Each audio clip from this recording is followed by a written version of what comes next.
Hello friends, good morning. मैं आप अपने मोबाइल की दोस्त लता श्रीवास्तव फिर से आई हूँ। आज साईं बाबा की आगे की कहानी सुनाऊंगी। पहले मैंने सुनाया था दूर से एक फ़कीर आया, चमकी सीढ़ी की तकदीर थी। वो कहाँ से आया था ये बताया था।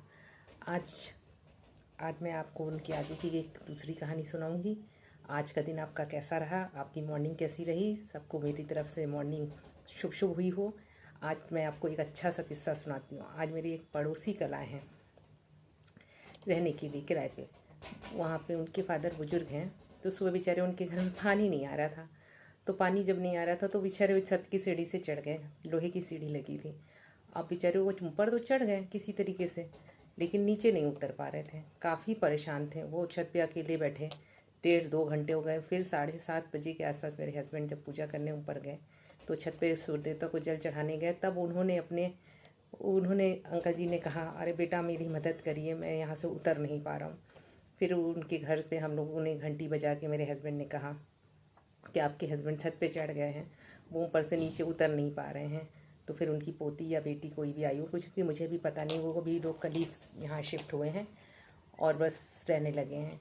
फिर इसके बाद उन्होंने जो है, हम लोगों ने बहुत मशक्क़त, बहुत कोशिश की, उनको हिम्मत दी कि नहीं अंकल जी आप उतर जाइए। बोले नहीं मेरे घुटनों में प्रॉब्लम है, मैं नीचे नहीं उतर पाऊँगा, नहीं उतर पाऊँगा। फिर मैं मंदिर गई हुई थी, फिर मंदिर से आई तो मैं फिर आई, फिर मैं अपनी सीढ़ी पे खड़ी हूँ। जस्ट जब दोनों की छतें मिली हुई हैं तो एकदम छोटी सी दीवार है बीच में।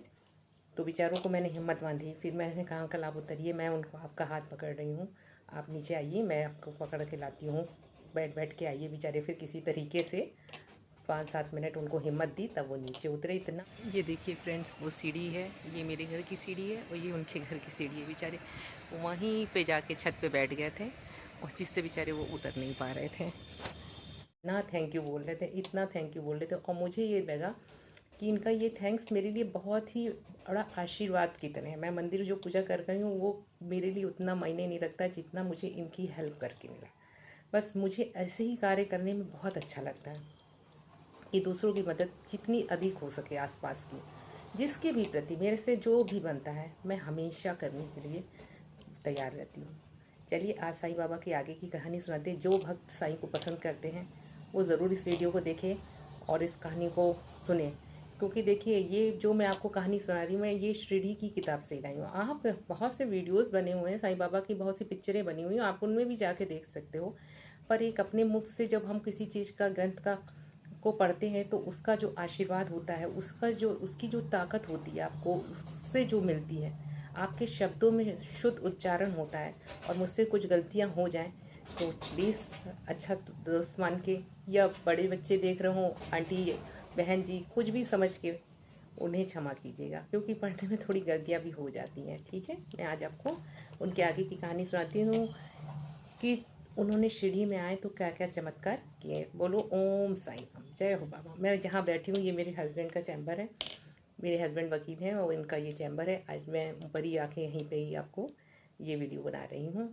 अच्छी लगी तो पसंद कीजिएगा। शिरडी में के अपने मुकाम में साठे साहब का घर बनने से पहले श्री साईं जी ने खुद मेहनत से एक सुंदर बगिया बनाई थी। कुछ समय बाद वहाँ पे बाबा अचानक वहाँ से ही चल दिए और कुछ समय पश्चात एक मुसलमान के बाराती के साथ आ के दोबारा शिरडी में रहने लगे। कौन था वह मुसलमान और कैसे उसकी बाबा से पहचान, सुनिए। औरंगाबाद जिले में एक धूप नाम के देहात में चांद चौथ पटौली नाम का वह मुसलमान रहता था। एक बार औरंगाबाद में जाते वक्त उसकी घोड़ी खो गई। उसने उसे बहुत ढूंढा मगर वह घोड़ी ना मिली। वह हताश हुआ और घटनाकों से भी 2 महीने हो चुके थे। तब पाटिल तो घोड़ी के बारे में अक्सर आसार छोड़ दी थी। जब घोड़ी खो गई तो उसको जब मिली नहीं तो उन्होंने वो घोड़ी ढूंढना बंद कर दिया। इसके बाद एक दिन औरंगाबाद से लौटते वक्त 8-9 मील की दूरी पर एक आम तले उन्होंने एक फ़कीर को बैठा देखा। शरीर पर फ़कीरी लिबास था, सर पर टोपी और बगल में एक सोटा था। वह फ़कीर तो श्री सदी साईं जी ही थे। उन्होंने पाटिल को अपने पास बुलाया और आम तले छाँव में थोड़ा आराम करके चीलम पी के जाने को कहा। चांद ने यह बात ली और बैठ गया। दोनों ही गपशप के दौरान अपनी घोड़ी की बात चांद ने बताई। तब साईं जी ने कहा, एक जगह की तरफ उंगली का इशारा किया और कहा, तेरी घोड़ी वहीं है।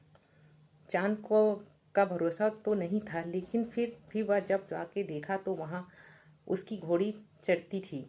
खुशी खुशी घोड़ी के साथ वह लौट आया। अब उसको यकीन हुआ कि वे कोई बहुत ही बड़े वाली हैं। फिर साईं जी ने अपनी चीलम भरी, मगर उनके पास जलाने को कुछ भी नहीं था।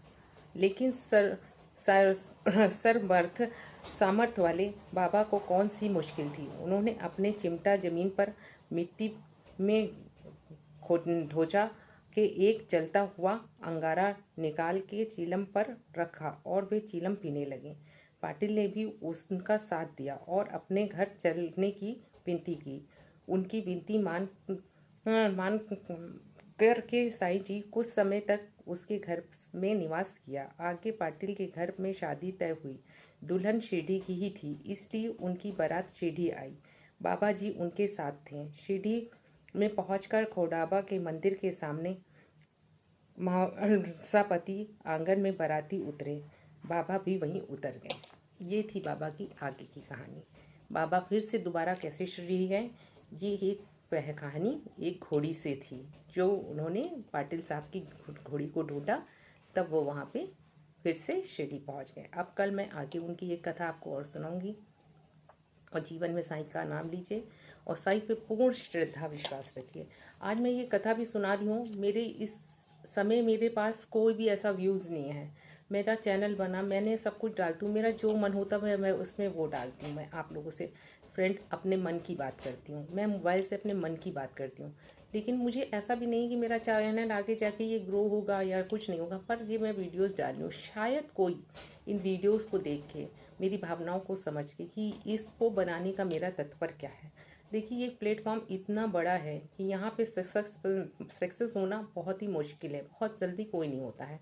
यहाँ बहुत बड़े बड़े लोग बैठे हुए हैं, लेकिन हम तो अपनी खुशी के लिए ही बना रहे हैं। आपको अच्छी लगे तो आप सुनिएगा, मेरी बातें आपको अच्छी लगती हूँ तो मैं आपसे यही कहूँगी कि आप भी अपने जीवन में जो करना चाहते हैं वो करिए। ये मत सोचिए प्रॉपर पर्टिकुलरली कोई बेस लेके ही हमें कहीं आगे बढ़ना है, ऐसा कुछ नहीं होता है। मेरा मन था, मैंने आपको कथा सुनाई। मेरा मन हुआ, मैंने मेहंदी लगाई। मेरा मन हुआ, मैंने गाना सुनाया। मेरा मन हुआ, मैंने फ़नी वीडियोस डाल दी। मेरा मन करा, मैंने अपने मॉर्निंग वॉक की वीडियोस आपको डाल दी।